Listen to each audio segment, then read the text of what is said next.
नमः शिवाय। आज की इस वीडियो में हम आपको सुनाएंगे मार्गशीर्ष अमावस्या 2024 की पूरी कथा, जिसे अमावस्या के दिन सुनने से जीवन में सुख समृद्धि आती है। भगवान शिव और माता पार्वती ऐसे व्यक्ति के जीवन की सभी समस्याओं को दूर करके उनकी सारी मनोकामनाएं पूरी करते हैं। आपसे प्रार्थना है कि ये कथा अंत तक अवश्य सुने, क्योंकि अधूरी कथा सुनने से पाप लगता है। और कथा शुरू होने से पहले हमारे चैनल को सब्सक्राइब करके एक बार कमेंट्स में दिल से ओम नमः शिवाय अवश्य लिखे। भगवान भोलेनाथ इस कथा को अमावस्या के दिन सुन रहे सभी भक्तों पर अपनी कृपा बरसाएं। तो आइए अब शुरू करते हैं मार्गशीर्ष अमावस्या की कथा। तो प्रेम से बोलिए श्री गणेशाय नमः। एक गरीब ब्राह्मण परिवार था। उस परिवार में पति पत्नी के अलावा एक पुत्री भी थी। वो पुत्री धीरे धीरे बड़ी होने लगी। उस पुत्री में समय और बढ़ती उम्र के सभी स्त्रीयोचित गुणों का विकास हो रहा था। वो लड़की अत्यंत ही सुंदर, संस्कारवान एवं गुणवान थी, किंतु गरीब होने के कारण उसका विवाह नहीं हो पा रहा था। उस ब्राह्मण के घर एक दिन एक दिव्य साधु महाराज पधारे। वो उस कन्या के सेवा भाव से काफी प्रसन्न हुए। कन्या को लंबी आयु का आशीर्वाद देते हुए साधु महाराज ने कहा कि इस कन्या की हथेली में तो विवाह योग्य रेखा ही नहीं है। आप व्यर्थ ही परेशान हो रहे हैं। इस कन्या का विवाह नहीं हो सकता है। तब ब्राह्मण दंपति ने उस साधु महाराज से उपाय पूछा कि कन्या ऐसा क्या करे कि उसके हाथ में विवाह योग बन जाए। तब साधु ने कुछ देर विचार करने के बाद अपनी अंतर्दृष्टि से ध्यान करके बताया कि कुछ ही दूरी पर एक गांव में सोना नाम की एक धोबिन जाति की महिला अपने बेटे और बहू के साथ रहती है।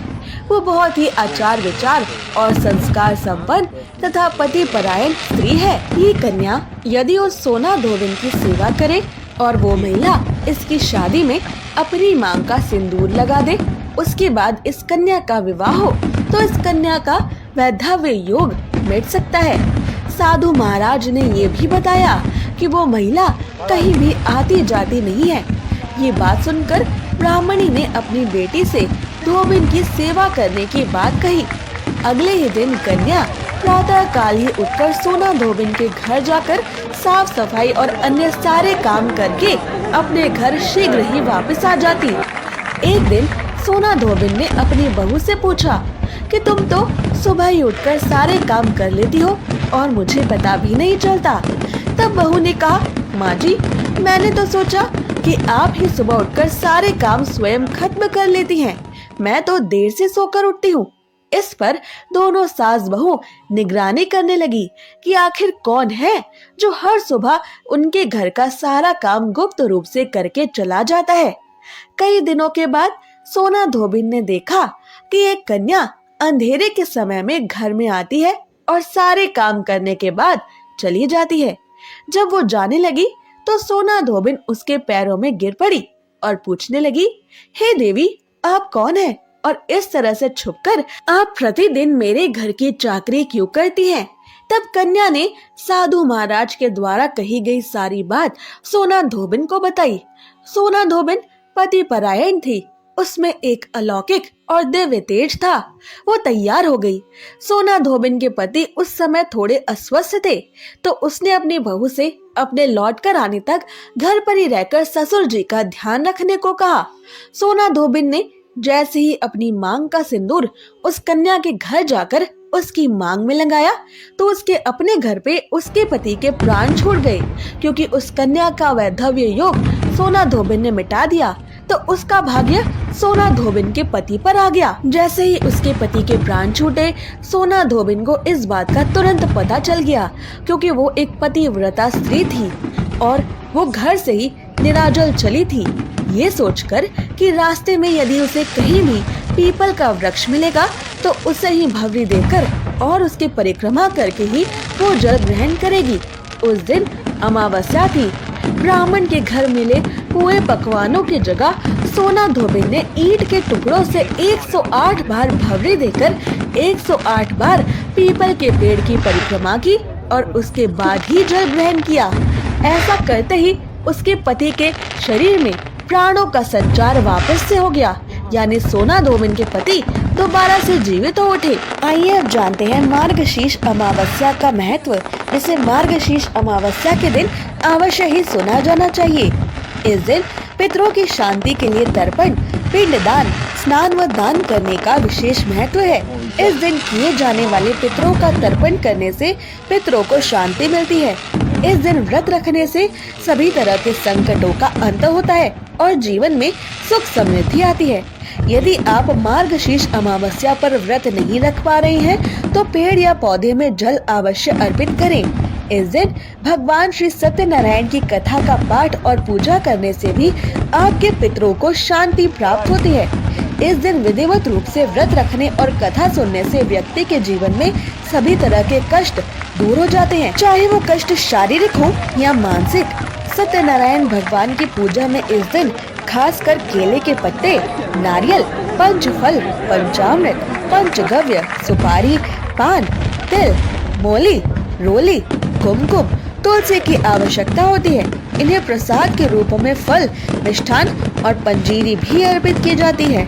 फिर ओम श्री सत्यनारायणाय नमः इस मंत्र का 108 बार जाप किया जाता है। मार्गशीर्ष अमावस्या के दिन भगवान श्री हरि विष्णु के सत्यनारायण स्वरूप की पूजा किस प्रकार की जाए और पूजा की विधि क्या हो, इस प्रश्न को साक्षात नारद जी ने स्वयं भगवान श्री हरि विष्णु से ही पूछा था और उनसे इस व्रत की पूरी विधि को बताने का भी अनुरोध किया था। तब भगवान श्री हरि विष्णु बोले, सत्यनारायण व्रत करने के लिए व्यक्ति को दिन भर उपवास रखना चाहिए। श्री सत्यनारायण व्रत पूजन कर्ता को स्नान करके कोरे अथवा धुले हुए शुद्ध वस्त्र पहनने चाहिए, माथे पर तिलक लगाना चाहिए और शुभ मुहूर्त में पूजन शुरू करना चाहिए। इस हेतु शुभ आसन पर पूर्व या उत्तर दिशा की ओर मुख करके सत्यनारायण भगवान का पूजन करें। इसके पश्चात सत्यनारायण व्रत कथा का वाचन या श्रवण करें। संध्या काल में किसी प्रकांड पंडित को बुलाकर भगवान श्री सत्यनारायण की कथा को अवश्य श्रवण करवाना चाहिए। इसके बाद भगवान श्री सत्यनारायण को भोग में चरणामृत, पान, तिल, मोली, रोली, कुमकुम, फल, फूल, पंचगव्य, सुपारी, दूर्वा आदि अर्पित करें। ऐसे सत्यनारायण भगवान अवश्य ही प्रसन्न होते हैं। इसके अलावा अमावस्या के दिन भगवान शनि देव की पूजा करने का भी विशेष महत्व माना जाता है। ऐसा माना जाता है कि इससे भगवान शनि देव के बुरे प्रभावों से मुक्ति मिलती है। साढ़े साथी और ढैया के दुष्प्रभाव कम होते हैं। कुछ लोग इस पवित्र दिन पर व्रत भी रखते हैं ताकि उनका मन और शरीर शुद्ध रहे। अमावस्या के दिन कई तरह के धार्मिक अनुष्ठान और पूजा पाठ भी होते हैं। शनिवार के दिन अमावस्या होने से इसका महत्व और भी अधिक बढ़ जाता है। इस दिन दान पुण्य करने से आपको शनि देव की दशा में अवश्य ही लाभ मिलता है। मार्गशीर्ष अमावस्या पर पितरों को प्रसन्न करने के लिए शाम के समय पीपल के पेड़ के नीचे सरसों के तेल का दीपक अवश्य जलाएं। मार्गशीर्ष अमावस्या शनिवार को होने की वजह से शनि देव की प्रिय वस्तुओं का इस दिन आपको अवश्य ही दान करना चाहिए, जैसे काली उड़द, काले तिल और काला छाता इस दिन दान करना अत्यधिक शुभ माना जाता है। मार्गशीर्ष अमावस्या पर विधि पूर्वक पूजा करें और पितृ स्तोत्र एवं पितृ कवच का पाठ भी करें। ऐसा करने से आपको पितृ दोष में राहत मिलती है।